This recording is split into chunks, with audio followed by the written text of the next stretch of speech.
Elkarrekin lanean programa, gizarteratze soziolaboraleko eskualde sareak koordinatua, bazterkeria sozialeko egoeran edo arriskuan dauden pertsonek enplegua eskuratu ahal izatea du helburu. Lan merkatuaren benetako beharrei erantzuteko diseinatutako prestakuntza praktikoaren bidez.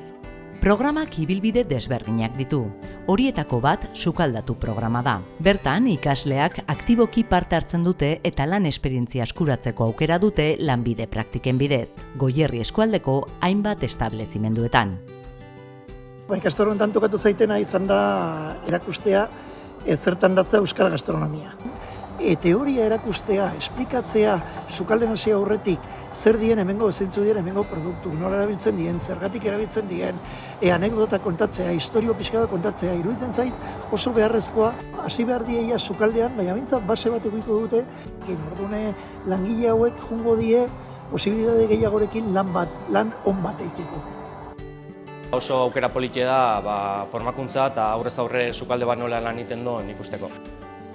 Teoria erakusteak garrantzi oso handia daukez, gaur egun arazo oso handia dago ostalaritzan eta gastronomian orokorrean, eta da ez dagoela lan eskurik. Gaur egun formatuta daren sukaldari gutxi daude eta beharrezkoa dira, ze formakuntza garrantzitsua da, langile asko behar die, eta formatuta balin badare asko hobeto. Gogokin etortzen dien ikaslei erakustea, poza sentiarazten dit. Erronka polita izan da.